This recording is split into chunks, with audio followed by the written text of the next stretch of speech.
Hi, it's Grace. I have Jack and the Beanstalk, a folk tale, a classic folk tale uh, by Paul Gladden.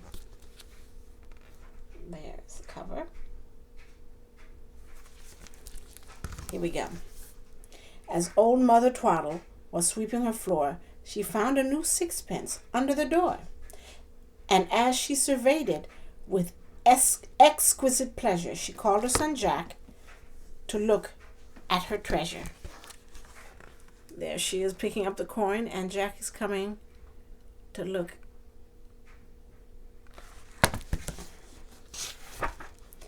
I will comb thee, and wash thee, and make thee quite spruce. Thou shalt go to the fair, and buy us a goose. For all of the good things I vow to protest, a fat, tasty goose is the thing I love best. And there she is sprucing Jack up so he can go buy the goose at the fair.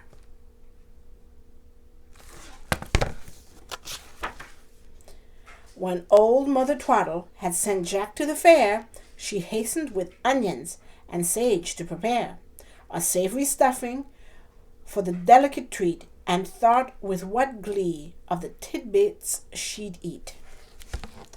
So she's doing the prep work for her nice fat goose, which she may get, maybe not. We'll see.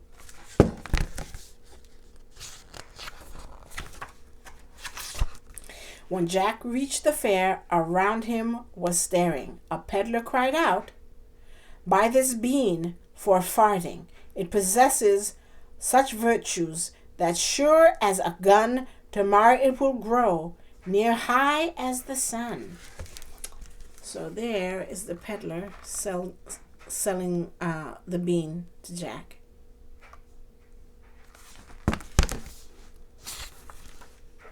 Jack brought it for sixpence, then went to his mother, who at the sight of the bean made a terrible pother.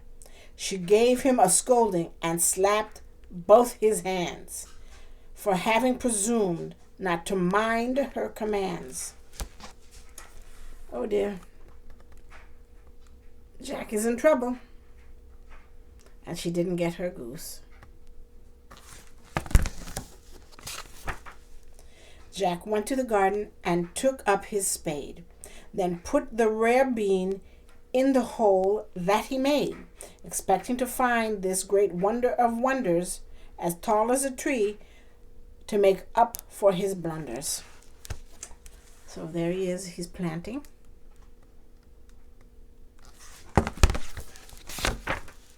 Next morning Jack rose to view the large bean, when to his surprise, in top was not seen.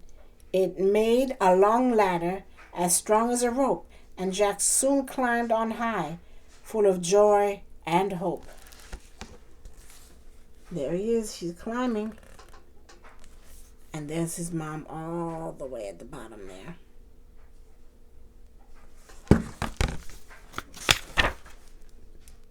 He knocked at the door of a very grand place. A damsel came to it with a cap all of lace. "Oh, pray, go from here hence," cried this maid in a fright, "for the giant lives here, and he'll eat you this night." There he is being greeted.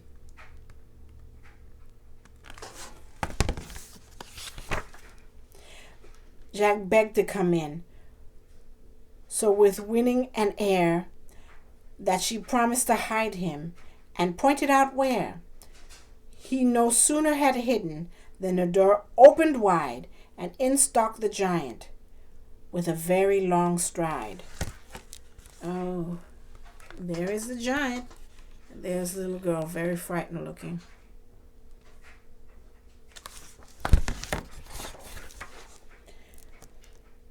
Then the monster roared out, "Fee, fi, fo, fan!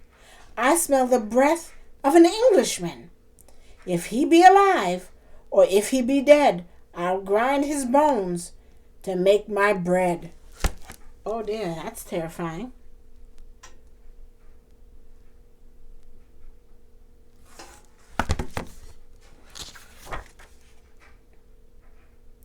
Oh, wait, my dear giant, first drink some strong wine, then on that dainty you may afterwards dine.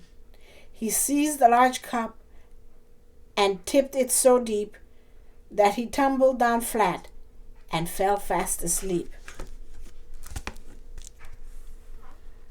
There he is drinking, and he tipped over his chair. He's out cold.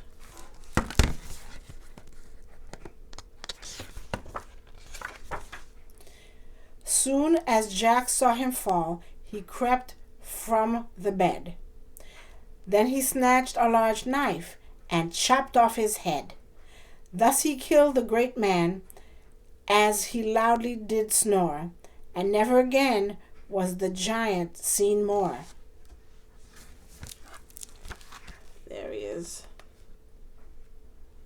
flat on the floor, and Jack is coming out from under the bed.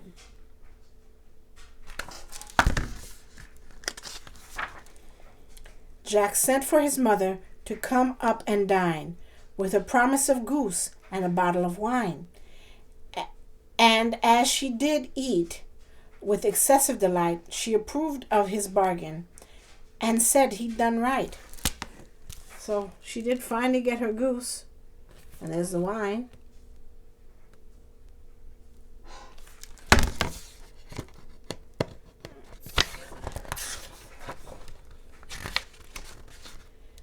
Jack sent for a parson, as he gave a great mind to marry the damsel, who was willing and kind. The parson came soon and made her Jack's wife, and they lived very happy to the end of their life. Oh, there they are getting married.